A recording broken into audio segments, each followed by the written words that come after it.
Hello there and welcome to Origins of Earth, where curiosity gets cozy and science takes its time to settle in. Tonight, we're not chasing the ticking of clocks or the whirring of machines.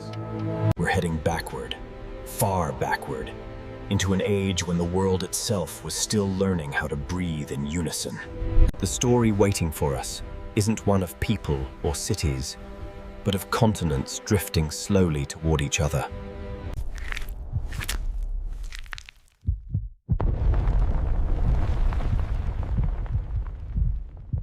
This is the tale of how the land beneath your feet, the rocks and soil that hold every city and mountain you know, were once pieces of a great puzzle that fit perfectly together. We're going to visit the time when that puzzle was finally complete, when all the scattered lands of Earth joined hands and became one. Time of Pangaea. Before we set off, take a moment to feel where you are. Maybe you're listening as night falls, or maybe it's the middle of the afternoon where you are, sunlight pouring across your room.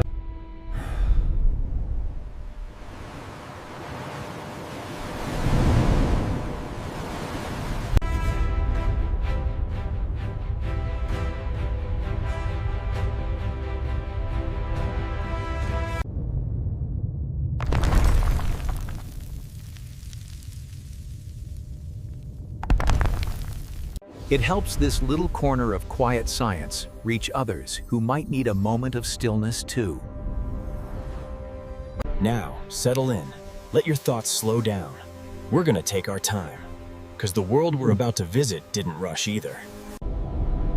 The story of Pangaea begins long before its name was ever spoken. Back then, the continents didn't. The planet was a shifting mosaic of islands, mountain belts, and shallow seas. What we call Earth's crust was already restless, carried along by immense convection currents deep in the mantle. You might picture the planet's interior like a pot of thick stew, simmering slowly over a low flame. Material rises where it's hot, cools, and sinks again, carrying the solid plates above in an unending dance. Over hundreds of millions of years, this slow motion gave rise to oceans and continents that drift. It's a movement so slow it might as well be still from our perspective. But over geological time, it changes everything. When we talk about Pangaea's birth, we're really talking about a long reunion. The continents had come together before in other configurations. Scientists have names for those older worlds: Rodinia, Nuna, and others. But Pangaea Came together during the late Carboniferous and early Permian periods, somewhere around 300 million years ago. Imagine the scattered pieces of Laurasia in the north, Gondwana in the south, slowly converging. Bit by bit, the gaps between them closed. Oceans that had stretched wide for millions of years shrank away.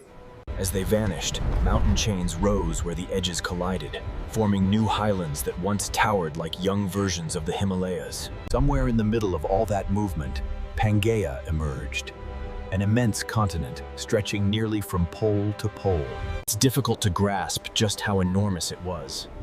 If you could stand in its center, you might travel for weeks without seeing the sea. The interior was so vast that moisture from the coast rarely reached it. That meant long, dry seasons, hot days, cold nights, and endless deserts that stretched farther than any modern horizon. The air itself would have carried a different oxygen levels fluctuated. The winds shifted across wide basins. The world's climate didn't just change from year to year. It transformed slowly across epochs, sometimes leaning toward warmth and dryness, sometimes toward... The creatures of that time were living through one of Earth's most dramatic transitions. The Carboniferous had been an age of swamps and dense forests, of giant ferns and tree-sized horsetails, and of enormous insects that thrived in oxygen-rich air. By the time Pangaea came together, much of that lush greenery began to fade.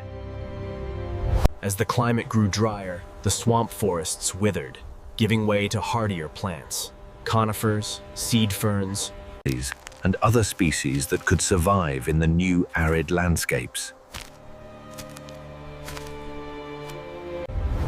The shift in vegetation changed the course of evolution for nearly everything that lived on land.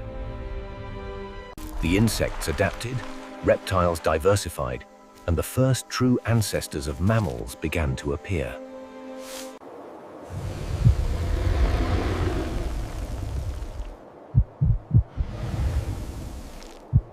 The surface of Pangaea was a mosaic of worlds in itself. Around the coasts, forests, and river systems flourished.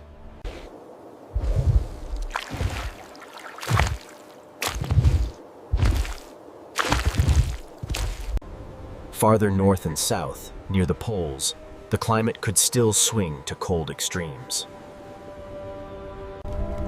Ice caps sometimes grew and shrank with the slow rhythm of the planet's orbit and tilt. In every region, life found its own rhythm, a balance between survival and adaptation. The oceans that surrounded Pangaea were no less vast than the land itself.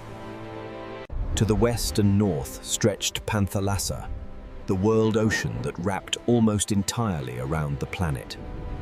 To the east, the smaller but still immense Tethys Sea lay cradled between converging land masses. These waters were teeming with life. Ammonites drifted in their spiral shells. Trilobites were fading but still clung to existence, and early sharks and fish patrolled the depths. Coral reefs rose in warm shallows, though not always the coral we know today. Ancient rugose and tabulate corals built their own forms of reef long before modern species appeared. Every coastline was a meeting point between land and sea, a transition that echoed the joining of continents themselves.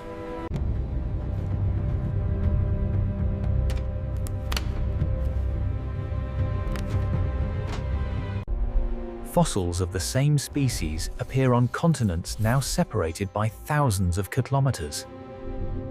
Layers of rock match across oceans. The shapes of the continents, when pushed together on a map, fit like parts of an ancient puzzle. It was a German meteorologist named Alfred Wegener who in the early 20th century proposed that these clues all pointed to continental drift. At the time, his idea was met with skepticism. The notion that the continents themselves moved seemed too strange. But over the decades that followed, evidence grew. Paleomagnetism, seafloor spreading, the movement of tectonic plates. And Wegener's vision became one of the cornerstones of modern geology. When we talk about Pangaea today, we're standing on the foundation he helped to build. The formation of Pangaea wasn't a single event, but a drawn-out process, a series of collisions and closures.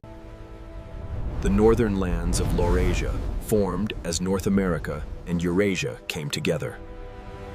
To the south, Gondwana united what are now South America, Africa, Antarctica, India, and Australia. As these two great masses collided, the supercontinent took shape. Mountains rose along their seams, especially across what is now the eastern United States, northern Europe, and parts of Africa. These were the Appalachians, the Urals, and the Mauritanids in their youth, testament to the force of continents colliding. It's humbling to think that what we now consider distinct continents were once part of a single, unbroken surface. The idea stretches the imagination. The dinosaurs that would later walk the Earth were still far in the future. Mammals, birds, and flowering plants didn't yet exist. Even the familiar outlines of the continents we see Waiting to be revealed millions of years later when it would eventually break apart again. But that's a story for another time. For now, we linger in its creation. In the moment when the Earth was learning what it meant to be whole, The air of the Permian carried dust, warmth, and the faint scent of resin from coniferous forests.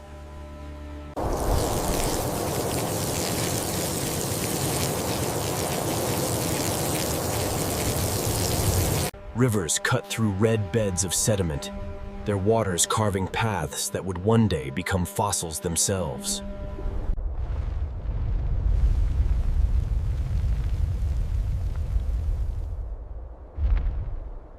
Somewhere a synapsid, one of those early mammal-like reptiles, might have lifted its head and looked across a horizon that seemed endless.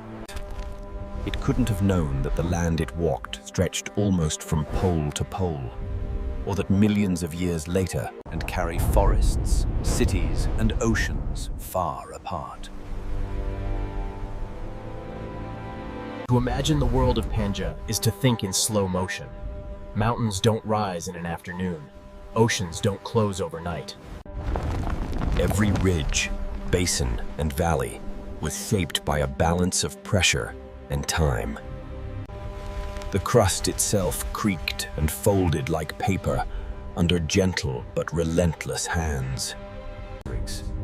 The heat from the mantle below pushed against the cool surface, and the continents drifted slowly toward each other. In that motion lies one of the planet's most enduring truths, that even the ground beneath us is not still, but part of a living, breathing system that never truly rests. There's something quietly comforting about that thought. The world has been through cycles of joining and separation before. Pangaea was not the first supercontinent, and it will not be the last. The same forces that brought it together are still at work, guiding the continents on their gradual paths. Someday, far beyond our lifetimes, a new supercontinent may form again. The Atlantic might close. The Pacific might vanish. The land might gather once more into a single vast expanse. For now, though, we stay in the Permian, where the story of Pangaea is just beginning. The continents are pressed together, the climate is changing, and life is adapting to new conditions. Deep beneath the crust, the mantle stirs with restless energy. The air above carries both life and dust.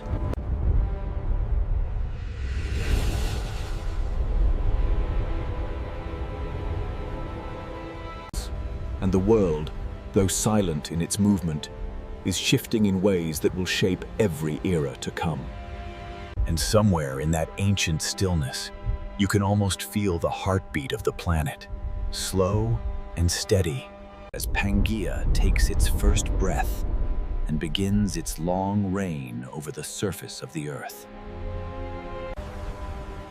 The world we live on seems solid beneath our feet.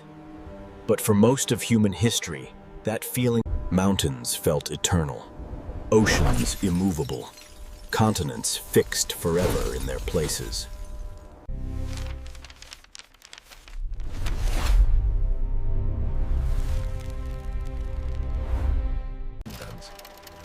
It took a long time for us to realize that the land itself moves, that the shapes of continents are snapshots.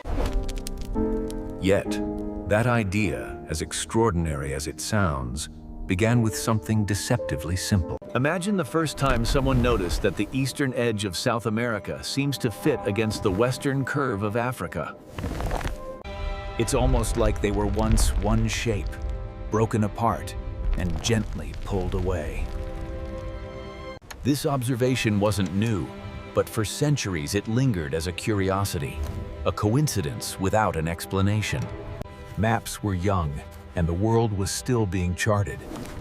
The thought that continents could move seemed too bold, too far removed from the familiar notion of a stable Earth. But the resemblance was there, visible to anyone who looked closely. And like most discoveries, it began not with certainty, but with curiosity that refused to fade. The 19th century was a time when science was busy cataloging everything it could. Minerals, fossils, layers of rock, stacked in neat columns across the pages of geology books. In that quiet accumulation of facts, a few patterns began to emerge. Identical fossils turned up. Ancient rock formations matched like halves of a torn page. Coal beds in North America had perfect twins in Europe.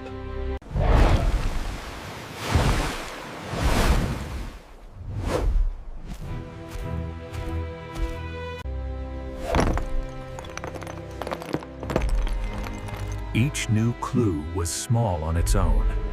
Among those who noticed was Alfred Wegener, a German meteorologist who spent his career studying weather patterns, polar air currents, and the mechanics of the atmosphere. He was not a geologist by training, which perhaps helped him see the problem from an unexpected angle. In 1912, he proposed a radical idea. The continents were once joined together in a single. Over millions of years, he said they drifted apart, carried by forces deep within the Earth. He published his theory a few years later, calling it continental drift. To him, it explained the matching fossils, the similar rock layers. The way the continents seemed to fit like puzzle pieces pulled slightly apart. The evidence made sense together in a way it hadn't before. But the world of early 20th century science was not ready for such an idea. The Earth, to most geologists of the time, was seen as solid and immovable. Mountains formed through uplift and erosion, not the slow shuffling. Oceans were permanent fixtures. Wegener's idea was seen as imaginative but unsupported. The biggest question critics asked was simple. Wegener couldn't answer that. He proposed that maybe the centrifugal force of Earth's rotation or tidal forces from the moon could be responsible.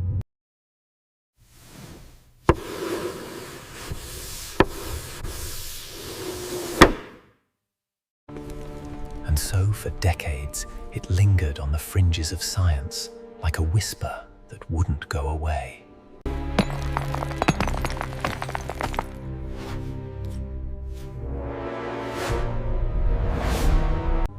Across the southern continents, South America, Africa, India, Antarctica, and Australia, This fern-like species couldn't have crossed oceans, yet its fossils appeared in all those distant lands. Even stranger were the glacial scratches carved into ancient bedrock, pointing to ice sheets that once spread across what are now tropical regions. The direction of the scratches made sense only if those continents had once been joined near the South Pole and later moved to their current positions.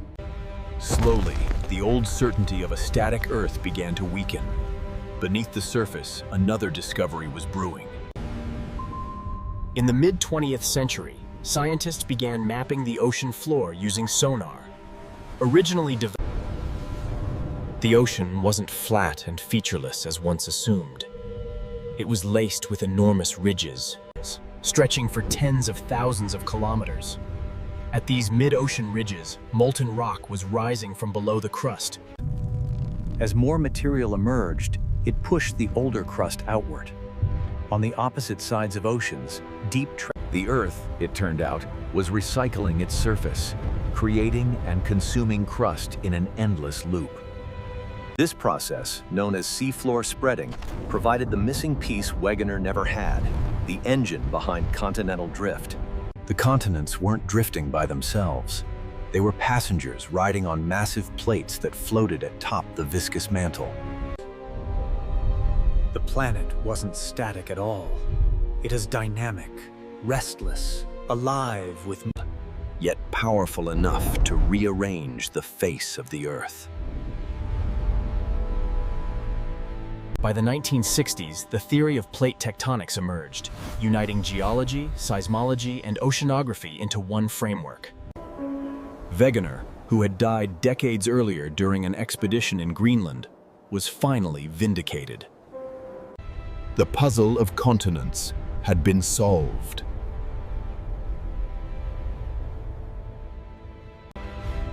But to truly understand what that means, it helps to imagine the Earth not as a globe of fixed land and sea.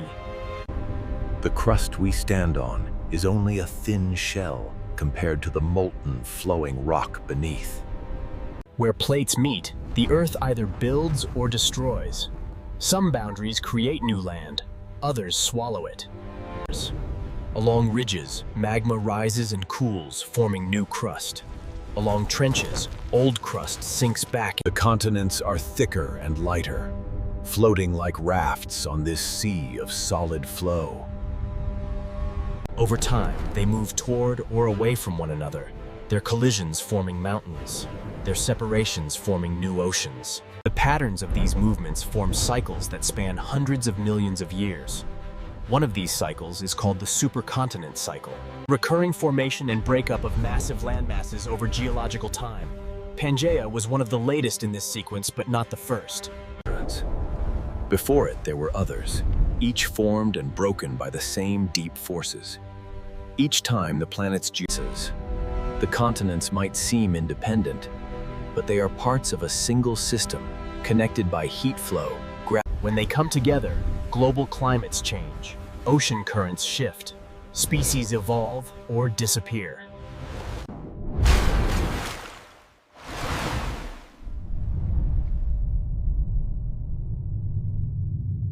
When the continents that would form Pangaea started drifting toward each other, the world was entering the late Paleozoic era. Land plants were spreading, animals were adapting to life away from water, and atmospheric oxygen levels were high. The stage was set for transformation. The northern lands, including what we now call North America and Europe. The southern continents, grouped as Gondwana, moved northward. Between them, a long stretch of ocean known as the Rhaeac began to. The collisions that followed created vast mountain ranges and restructured the entire planet's geography. Each collision didn't happen in a day or even a lifetime. It took millions of years.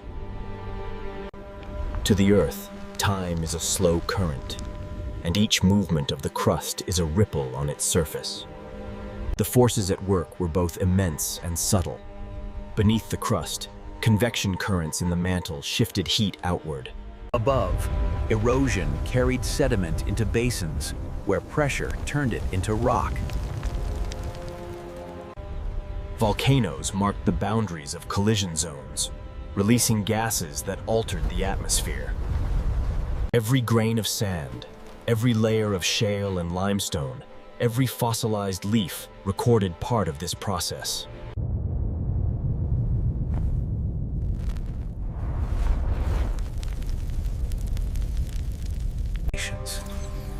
In that record, we find evidence of the continent's motion, a record so precise it can trace not Measured by the magnetic minerals that align with Earth's field as they cool. Those tiny alignments frozen in stone, a compass needles pointing toward a vanished world.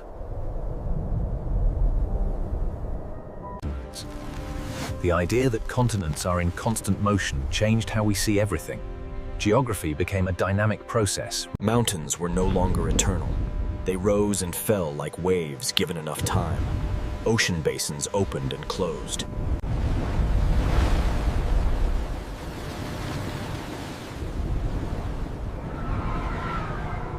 All of it tied to the slow drifting of the continents. Pangaea wasn't just a geological curiosity. It was the centerpiece of one of Earth's greatest transformations. To visualize it, imagine the planet from far above. The scattered continents of an earlier age begin to move imperceptibly but inevitably. Drawn by invisible currents. Over tens of millions of years, they inch closer. Oceans narrow. Bit by bit, the land unites into a single mass. From the poles to the equator, a continuous stretch of rock. Around it, one vast ocean flows, carrying storms and tides that circle the world. The continents, once isolated, now share a single climate system, a single biosphere connected by land.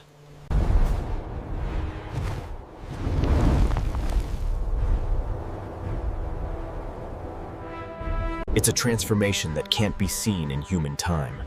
Yet, its consequences ripple through every layer of Earth's history. And even now, long after Pangaea broke apart, the traces remain. The Appalachian Mountains in North and the ranges of North Africa all share the same origin, formed when the continents collided during Pangaea's assembly. They are remnants of that great puzzle, reminders of a time when the world was one.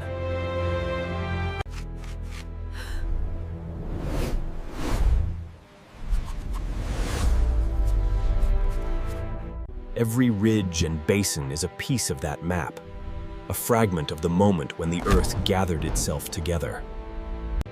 Continental drift is no longer theory, but the quiet fact that defines our planet's surface.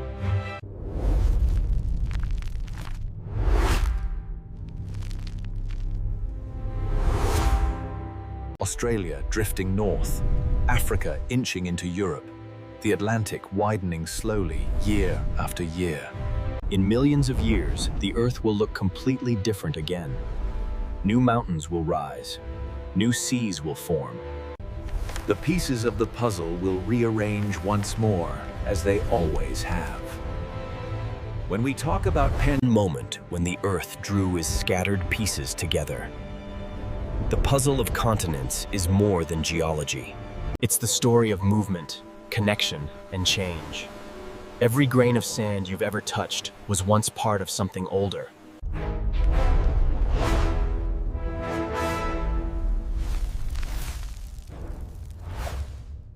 across oceans through heat and pressure, folded and unfolded by time itself. The continents have always been moving, and so in a quiet way has everything else. As Pangaea took shape, the planet began to feel the effects of its new arrangement. The oceans narrowed, the air changed. The world's climate adjusted to the sheer size of this new landmass. It was the start of something enormous.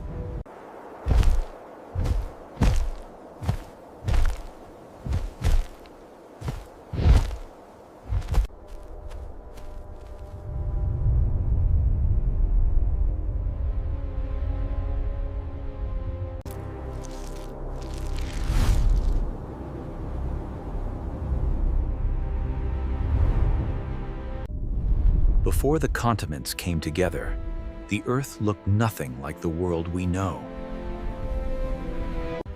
The land was scattered across the globe in fragments, drifting on the slow currents of the planet's mantle.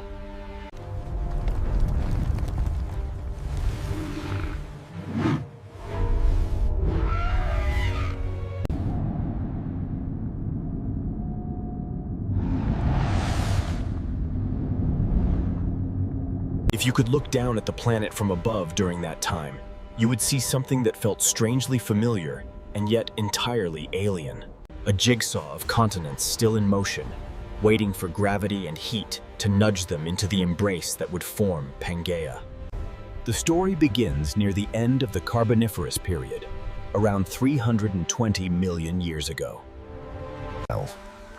Much of the planet was warm, humid, and alive with green.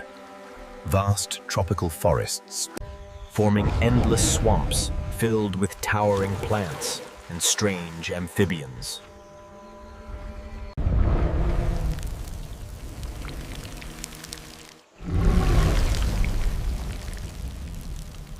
Dragonflies had wings as wide as a modern hawk's. Millipedes longer than a person crawled through the undergrowth.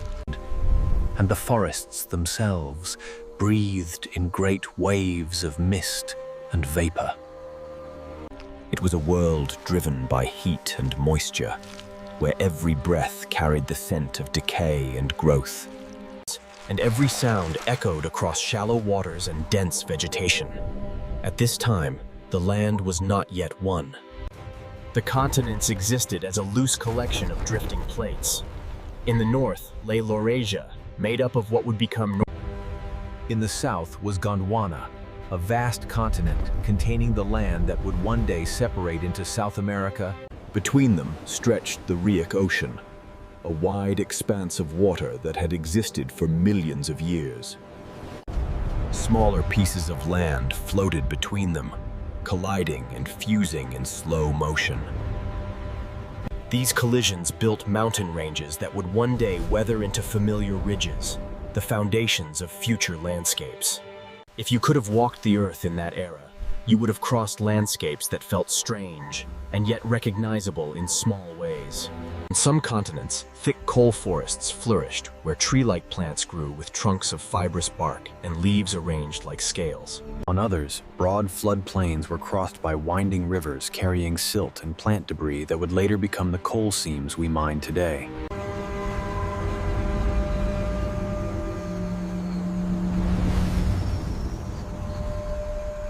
Outing. The soundscape would have been filled with the gentle trickle of water, the buzz of wings, and the croaks of early As Laurasia and Gondwana drifted closer, smaller land masses known as microcontinents began to vanish into the spaces between them. One by one, they collided with the larger plates, closing the oceans that had once separated them. These movements were not fast or violent in the human sense. They unfolded over tens of millions of years, driven by the invisible movement of molten rock beneath the crust.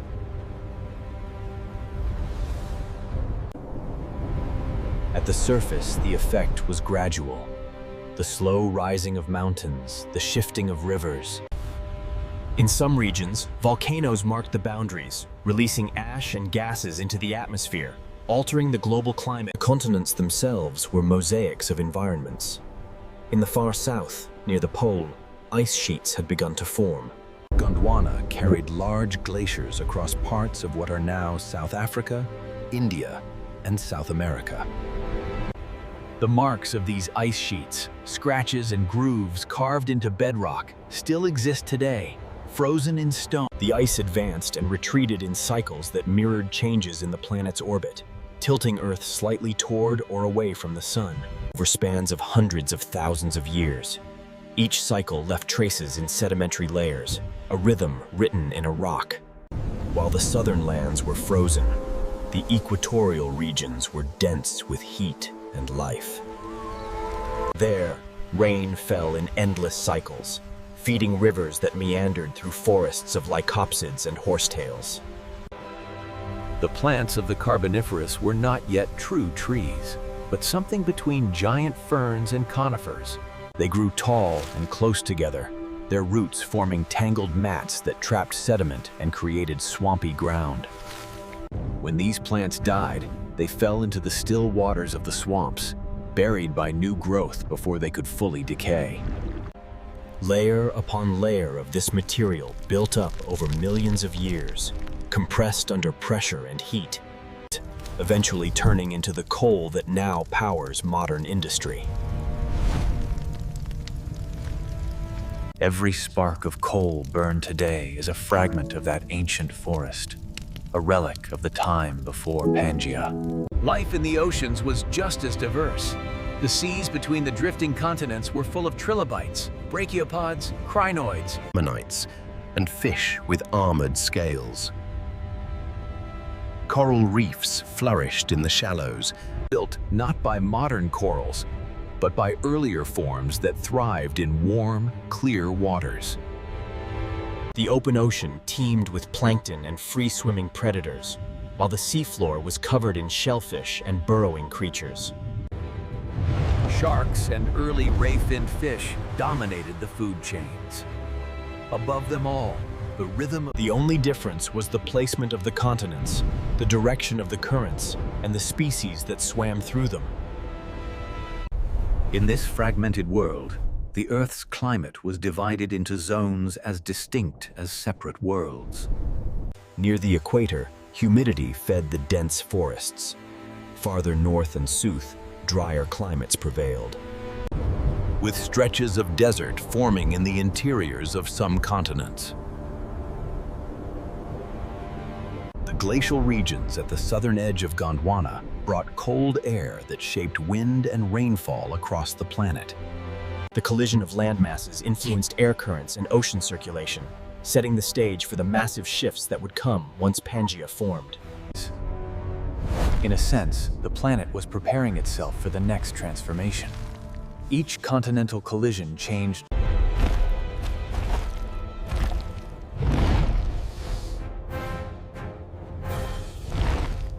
This mixing of life led to bursts of evolution and extinction.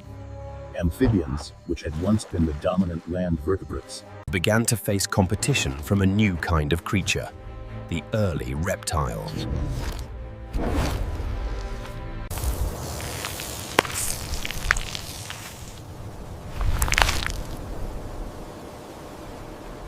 They spread across the continents, adapting to new climates and paving the way for the reptiles that would later rule the Mesozoic era. The first ancestors of mammals appeared during this time too, small and resilient. The closing of oceans also meant the formation of new mountains. When continents collided, their edges crumpled and folded. The collision of Gondwana with Laurasia would eventually form the Appalachians in North America and the Ural Mountains in Russia. To the south, the formation of Pangaea's core brought together Africa, South America, and Antarctica.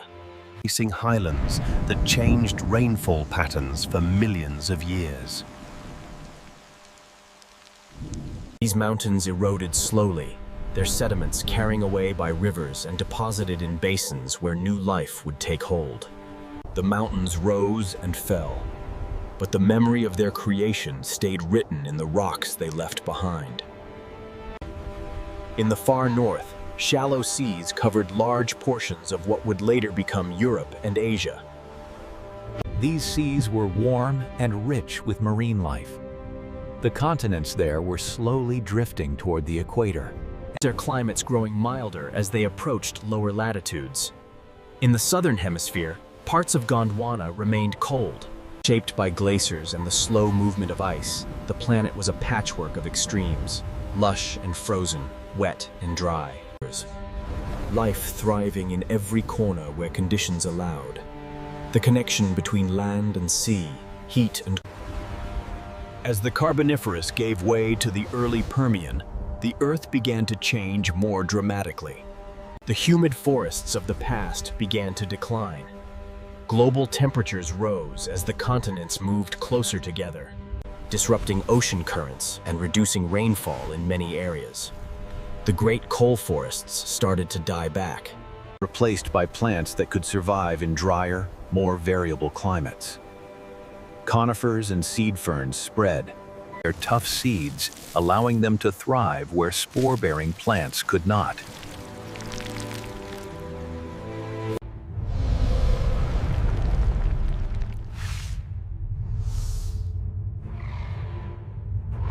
Biosphere was adjusting to a drier, harsher Earth, the kind that would soon define the heart of Pangaea. Beneath the surface, the mantle continued its slow churn. The energy driving the continents came from deep within the planet, From the heat left over from Earth's formation and the decay of radioactive elements. Convection currents rose and fell like the breath of the planet, carrying the plates above them. These movements didn't just shape geography, they shaped the conditions for life. By changing the positions of continents, they altered sunlight distribution, rainfall, and temperature. Over millions of years, they sculpted the environments of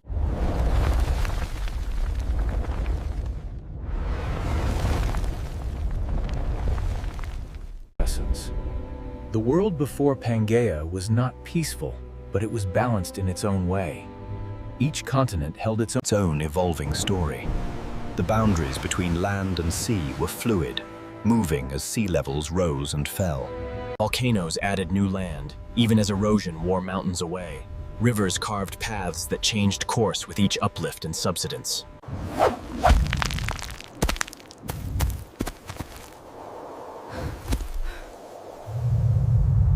Only in the rocks, in the layers of coal and limestone, in the patterns of fossils, could the history be seen. As time passed, the continents drew closer. Laurasia moved southward. Gondwana drifted north. The ocean between them narrowed. The smaller plates that had once separated them vanished into subduction zones, swallowed by the mantle. Mountain ranges rose where the land collided, forming the seams that would one day mark the outline of Pangaea. Volcanic arcs burned along those boundaries. their eruptions sending ash into the skies. Climate began to shift again. With the continents closing in, the Earth's system of winds and currents started to reorganize. Where once there had been many small weather systems, soon there would be one vast pattern stretching across a single supercontinent. The planet was on the brink of unification. Even in its scattered state, the Earth before Pangaea was remarkable.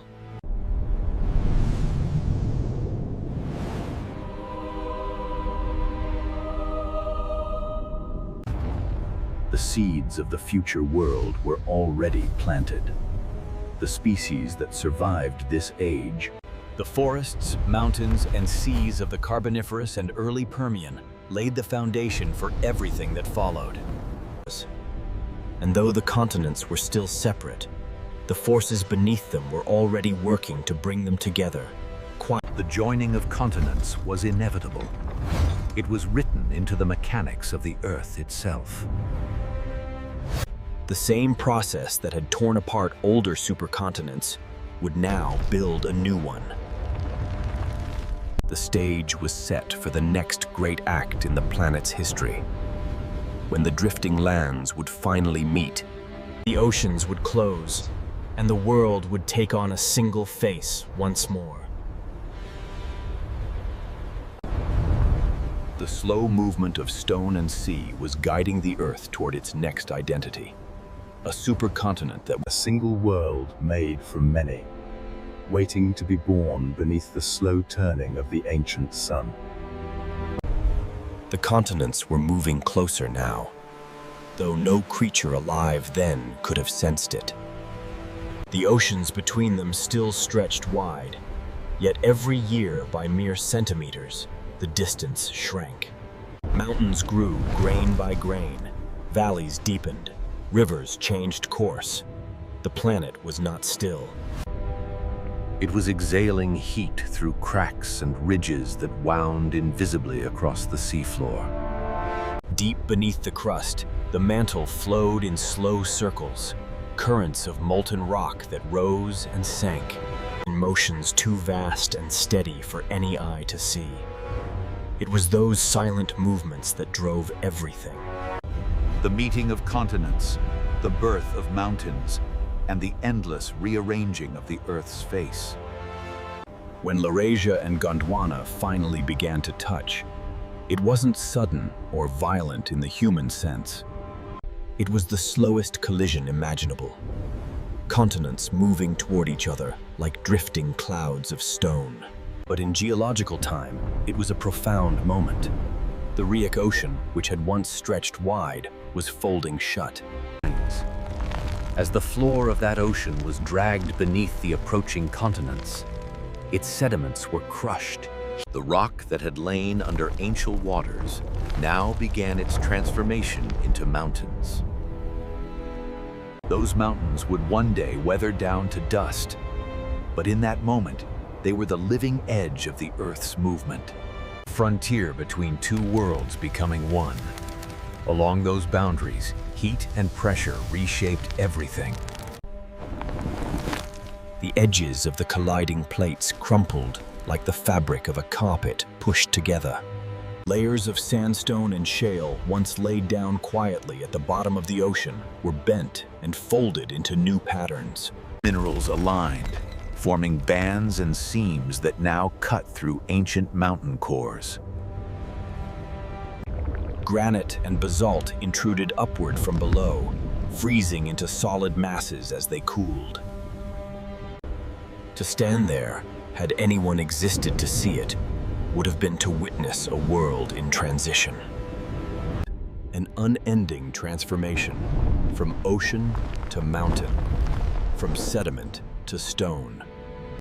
At the same time, volcanic activity along the converging margins filled the air with ash and gas.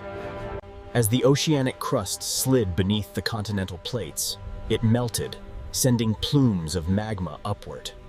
Volcanoes rose in chains, their eruptions spilling lava and ash across young landscapes. Each eruption changed the air, feeding new gases into the atmosphere. Some cooled the climate temporarily, scattering sunlight, Others warmed it by releasing carbon dioxide trapped in stone. The balance of gases shifted constantly, creating cycles of heat and cold that rippled across the planet. Yet life persisted, adapting as it always had, reshaping itself around the Earth's slow moods.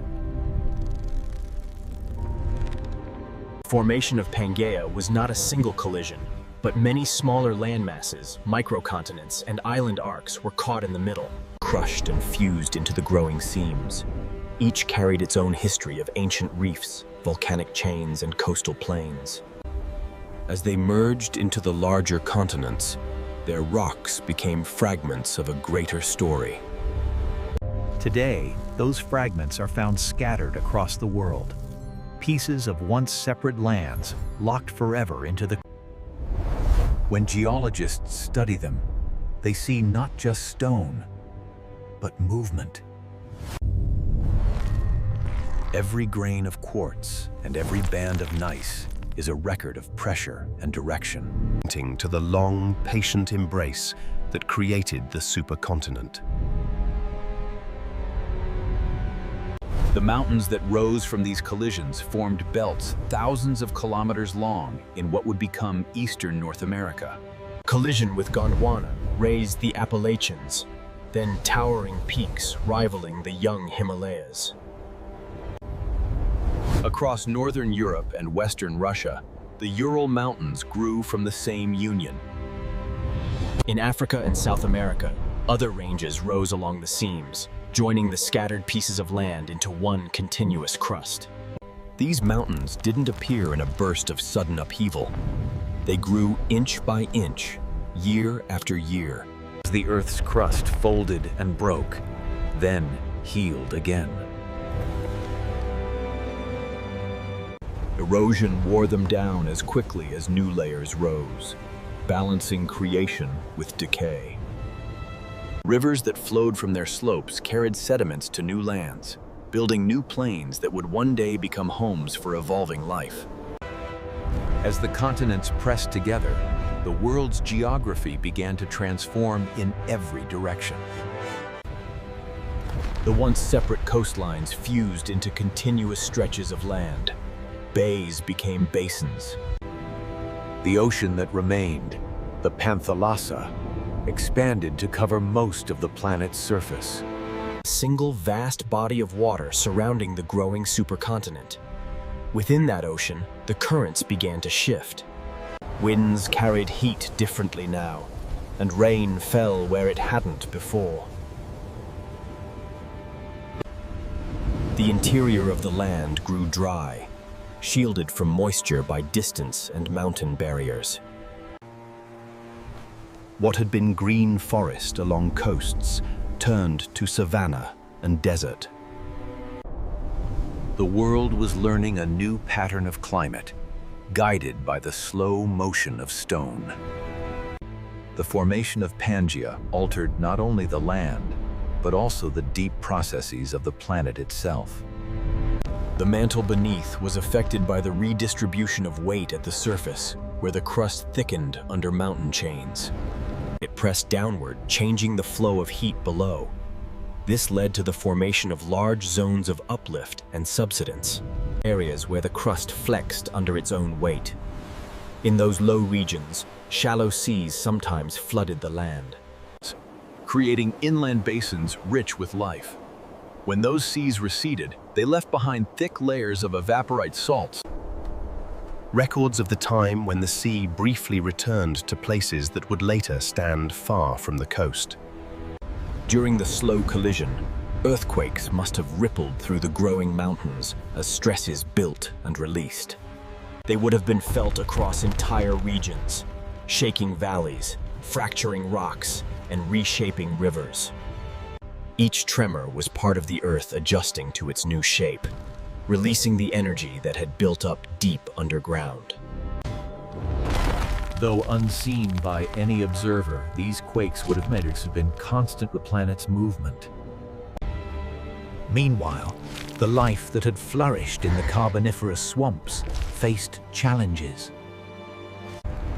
The drying climate and rising mountains disrupted ecosystems that had once stretched across shallow lands. The great forests that had produced so much oxygen began to shrink. In their place, hardier plants took root. Conifers, cycads, species that could survive in thinner, drier soils.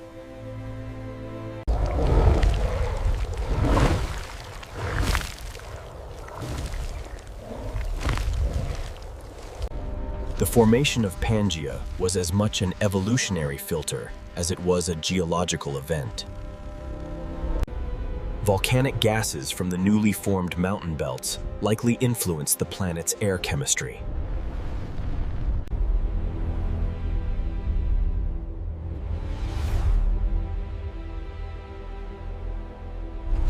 In others, rivers wound through valleys lined with conifers, carrying sediment toward distant seas. The air would have carried the scent of resin and the dry heat of the sun. Dust storms crossed the plains, Moving material from one basin to another, slowly building layers that would one day be rock.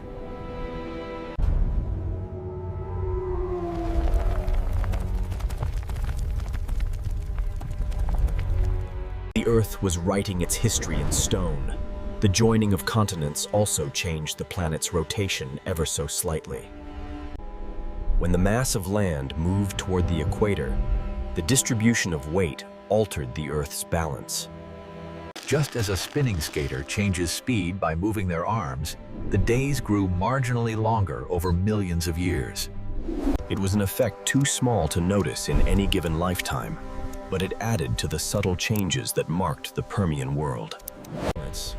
The rhythm of day and night remained steady, yet the planet's long-term tempo shifted.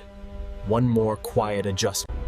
Volcanic gases from the newly formed mountain belts likely influenced the planet's air chemistry. Sulfur dioxide and carbon dioxide entered the atmosphere through countless small eruptions. Rain absorbed those gases, forming mild acids that weathered rock and returned minerals to the sea.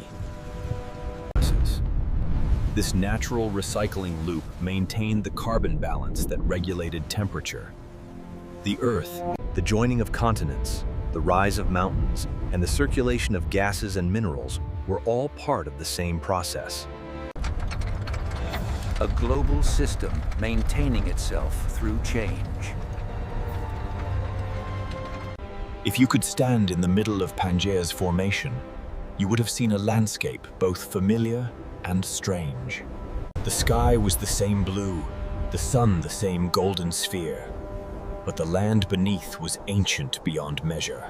Mountains would have been raw and sharp, newly exposed rock gleaming with minerals. Valleys still filled with volcanic dust, rivers young and fast, carving their way through freshly uplifted terrain. The sound of the world would have been different too. A background of rumbling earth, the hiss of vents. Even the air would have carried a different taste, tinged with the faint sharpness of volcanic gases and the dryness of dust.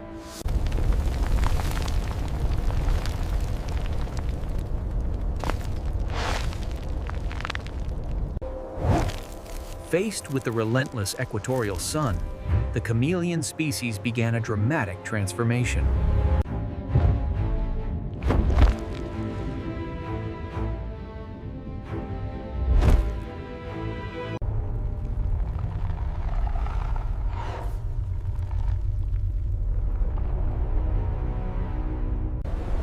The slow embrace of stone was not just a meeting of land, but a merging of histories.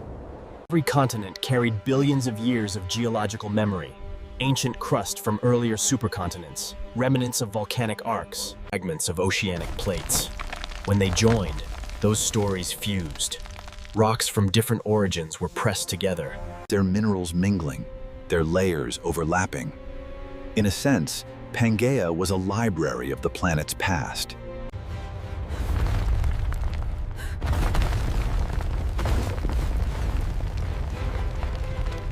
We're reading the handwriting of time itself, folded, compressed, and rewritten through heat and pressure. Over the course of millions of years, as the collisions continued, the outlines of Pangaea became clear. From pole to pole, the land formed a single continuous surface. The supercontinent stretched across the equator, Its coast touching nearly every ocean current. The climate stabilized into a pattern of extremes.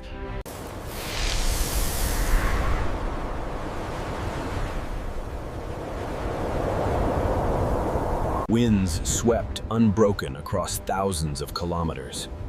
Rain clouds drifted from oceans to mountains, losing their moisture before they could reach the center. Deserts expanded, while coastal forests clung to the edges.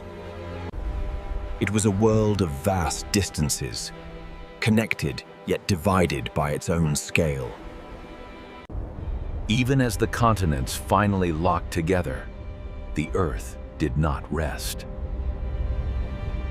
The same forces that had created Pangaea would in time begin to pull it apart again.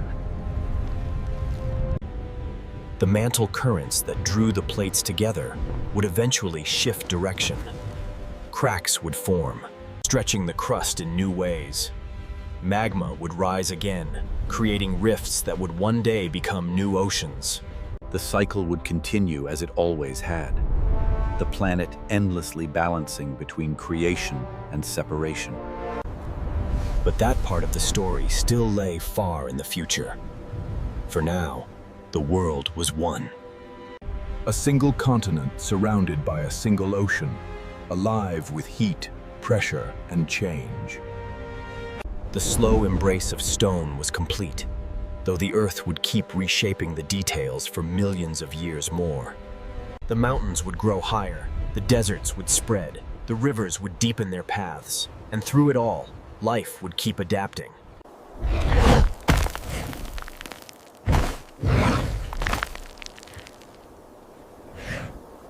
From the depths of the mantle to the edges of the sky, the Earth was always in motion, always folding, always breathing. The continents had met, the world had changed, and the story was still only beginning. By the time the last fragments of land met, the world had already been rearranging itself for tens of millions of years. The slow collisions that began in the late Carboniferous had finally drawn to a close, and the outlines of a new Earth were visible. Continents that had once drifted separately through warm seas now pressed together, locked in place by the immense weight of converging crust. The birth of Pangaea was not a sudden event, not something that could ever be marked by a single moment or year. It was a gradual, unrelenting culmination of movement, a process so slow that mountains rose and eroded, while the continents were still closing the last of the gaps between them. What emerged from that long embrace was unlike anything the planet had known before. From near the North Pole to the far southern reaches of the world, a single continuous landmass stretched across the globe. It was the largest supercontinent in Earth's history, its surface covering almost a third of the planet's area.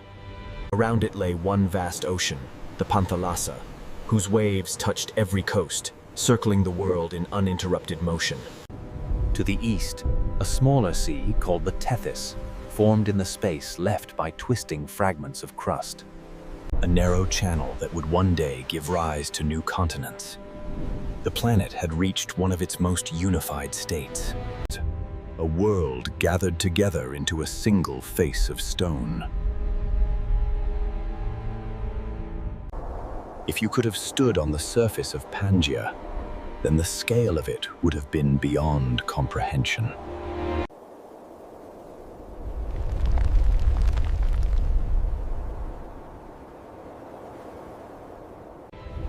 The nearest ocean might lie farther away than any distance you could walk in a lifetime. Rain that fell on the coast might take months or years to reach the center of the continent. Carried slowly by rivers that wound through plains and deserts too vast to cross. The closing of oceans disrupted the flow of currents that once carried heat around the world. Swept by winds that carried heat from day to night, with little moisture to soften their path. The formation of Pangaea changed everything: the atmosphere, the oceans, and the life that covered the land. When continents move, they don't just reshape geography. They alter the planet's balance of air and water. The closing of oceans disrupted the flow of currents that once carried heat around the world. The joining of land changed how winds formed and where clouds gathered. Rain no longer fell evenly across the Earth. The interior of Pangaea received little moisture, Becoming a land of extremes, while the coasts remained temperate and fertile. Deserts grew in the middle of the continent, stretching across regions that are now parts of modern Africa, North America, and Asia. The sands of those deserts still exist today, preserved in red rocks that tell of ancient dryness. The mountains that marked the seams of collision were immense. The Appalachians in what is now eastern North America stood young and rugged then, their peaks newly formed and still rising. The Urals in northern Eurasia extended like a long scarf. Across the southern hemisphere, ranges formed as Africa collided with South America and Antarctica. These mountains shaped weather patterns, redirecting winds and trapping clouds along their slopes. Rain fell heavily on one side and left the other dry. Rivers began their long journeys to the sea, carving valleys through the new highlands. The erosion of those mountains would over millions of years fill the lands with sediment.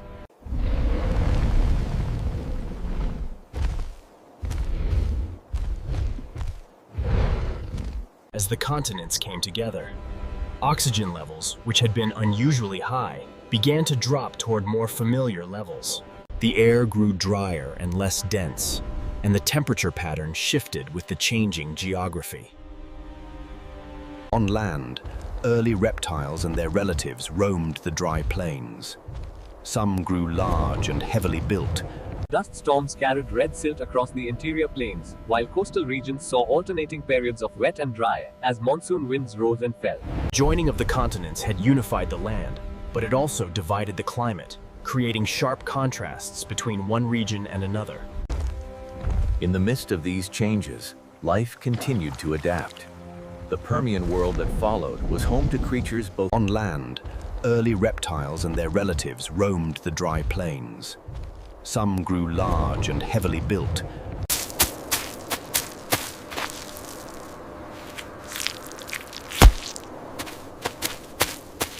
Synapsids, ancestors of mammals, began to diversify, developing new ways to regulate their body temperature and survive in the heat.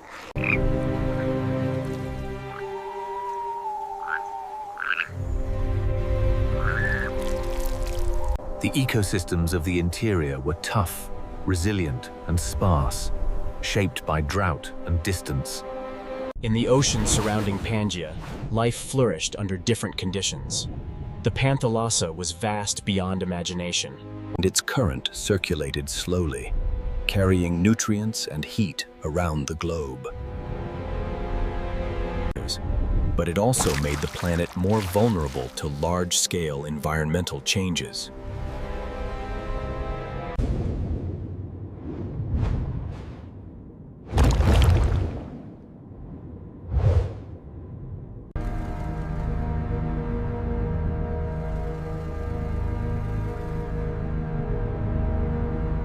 Balance now influenced by the arrangement of the continents.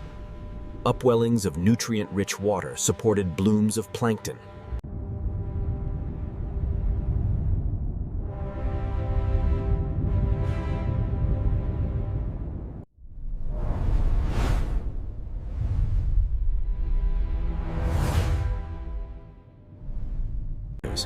But it also made the planet more vulnerable to large-scale environmental changes.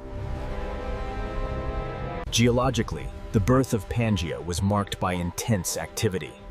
The mantle below continued to push and fold, adjusting to the new distribution of mass above.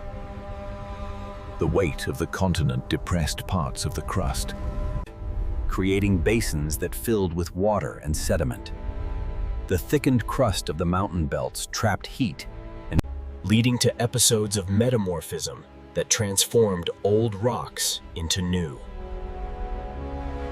Faults cut through the land, releasing pressure in occasional bursts that rippled across the ground as earthquakes. Volcanoes dotted the edges of the supercontinent, releasing ash and gas into the atmosphere. The center of Pangaea, cut off from the influence of the sea, developed into one of the most arid regions in the planet's history. The lack of nearby oceans meant that air masses lost their moisture long before reaching the interior. The result was a vast, dry expanse that stretched across what is now Central Asia and North Africa. There were few plants, only low shrubs and hardy conifers that could survive the long droughts. Winds swept across open plains, carving dunes and depositing red sands that would eventually harden into rock.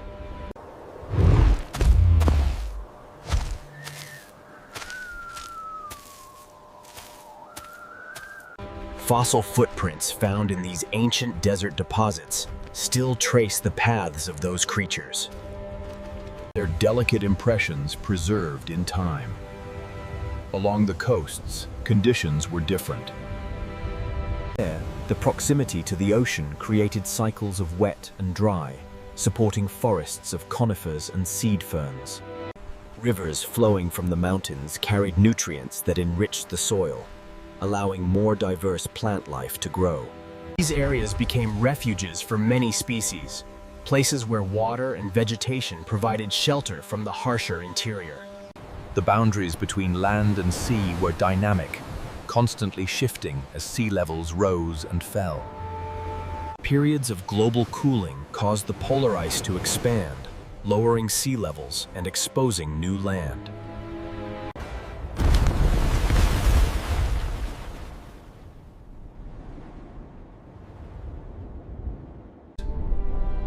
The Earth's climate, even under a single supercontinent, never settled completely. It moved.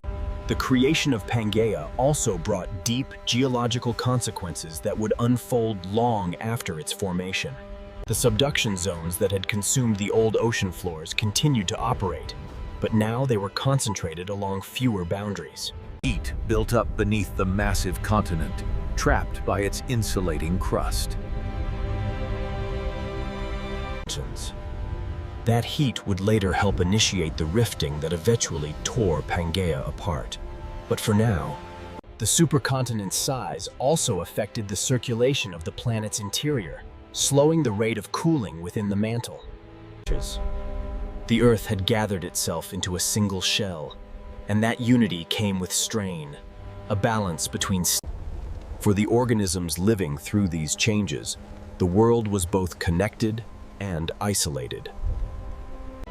A reptile that evolved in one part of Pangaea could, in theory, walk across the continent over generations, spreading its descendants across thousands of kilometers.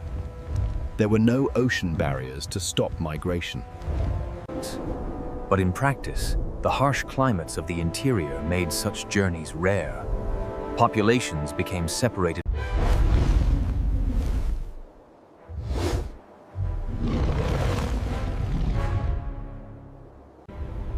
Over time, distinct ecosystems formed despite the physical unity of the land. Forests in the coastal zones bore little resemblance to the barren plateaus inland.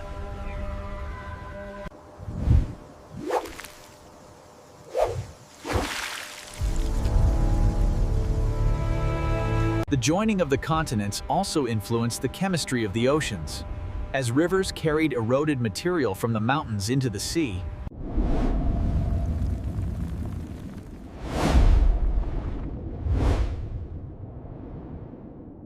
leading to low oxygen conditions in deeper waters. Layers of black shale from the Permian record, leading to low oxygen conditions in deeper waters. Layers of black shale from the Permian record. These episodes times when parts of the sea became stagnant, limiting the life that could survive there. These fluctuations foreshadowed larger environmental shifts still to come. Changes that would eventually... The world had stopped drifting, at least for a whale. The continents had come together. In many ways, the creation of Pangaea marked a turning point in the evolution of the planet's systems. It represented both a peak of order and a beginning of instability. The continents had found each other, completing a cycle that had been turning for billions of years. Yet in that unity lay the seeds of future division. The forces that brought the land together could not rest indefinitely. Heat and motion continued beneath the crust, preparing for another era of movement. But for a time, for millions of years, the Earth remained whole. In that age, the world's surface told a single story. From the frozen poles to the equatorial deserts, every mountain and plain was part of one continuous landscape.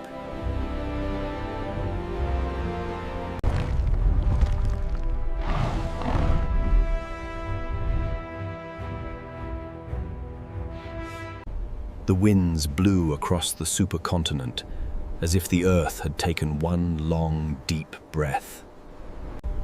The rivers carved their paths in quiet persistence.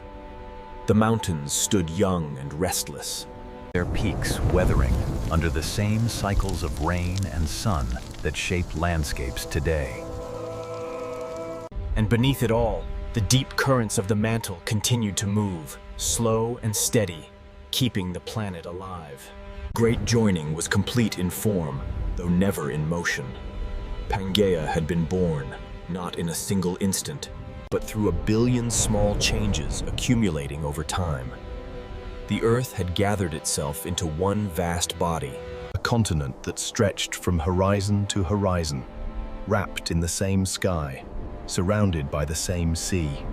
Every rock, every grain of sand, every ripple of the ocean carried the signature of that union. It was a world both new and ancient, a balance of stability and tension that would define the planet for the next 50 million years.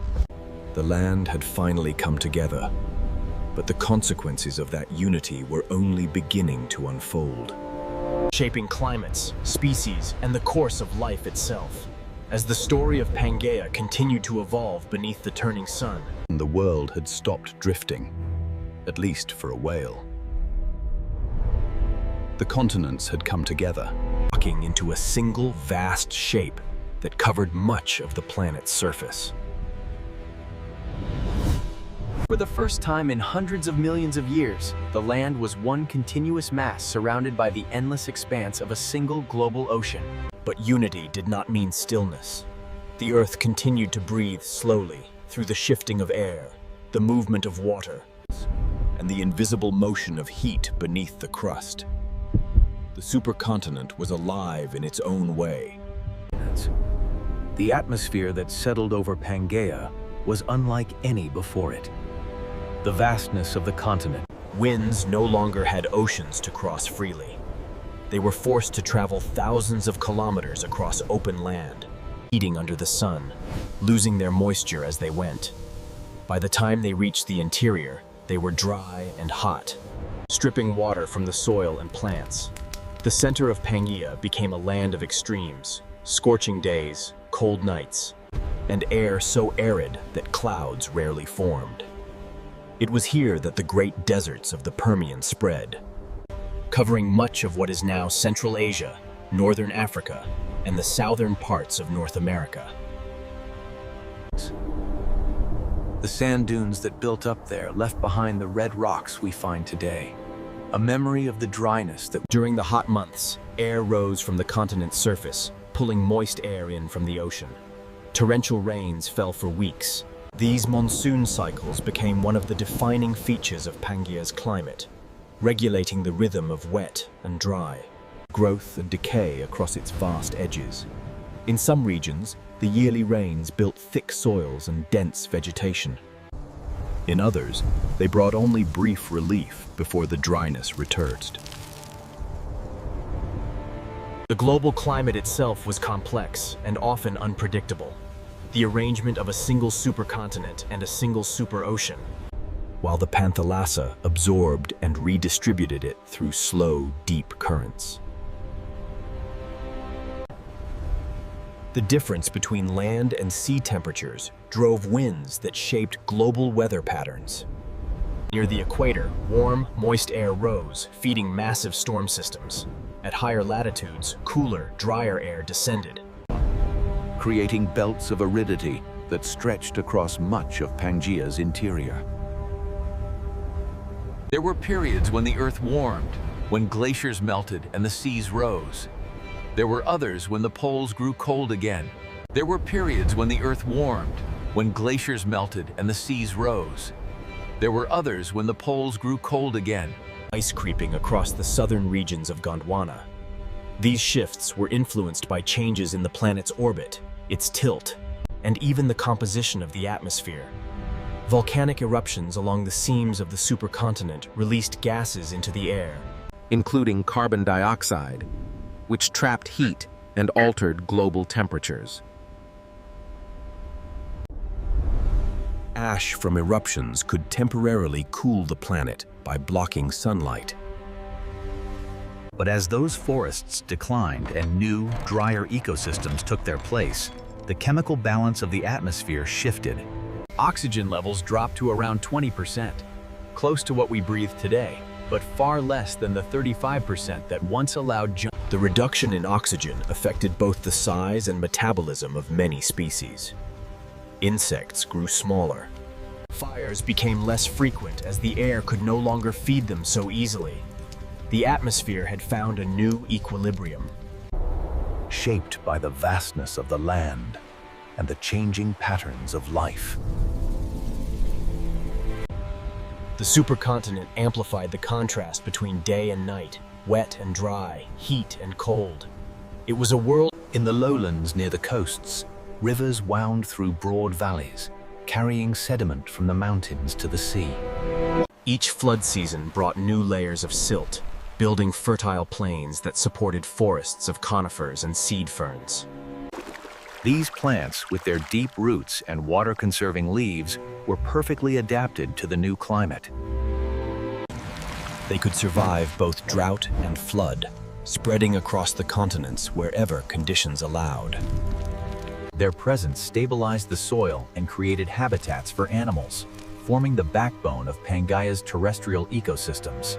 The air would have been filled with the scent of resin and dry earth, the sound of insects and small reptiles moving through the undergrowth.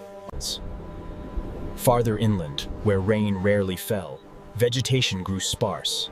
The landscape was dominated by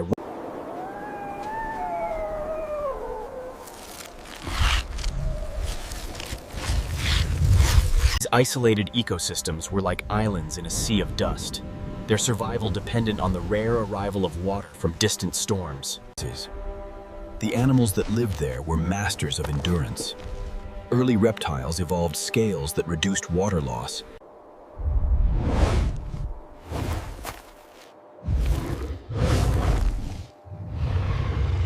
Fossilized footprints preserved in ancient desert sandstones record their movements, tiny tracks that wind across the surface of the rock.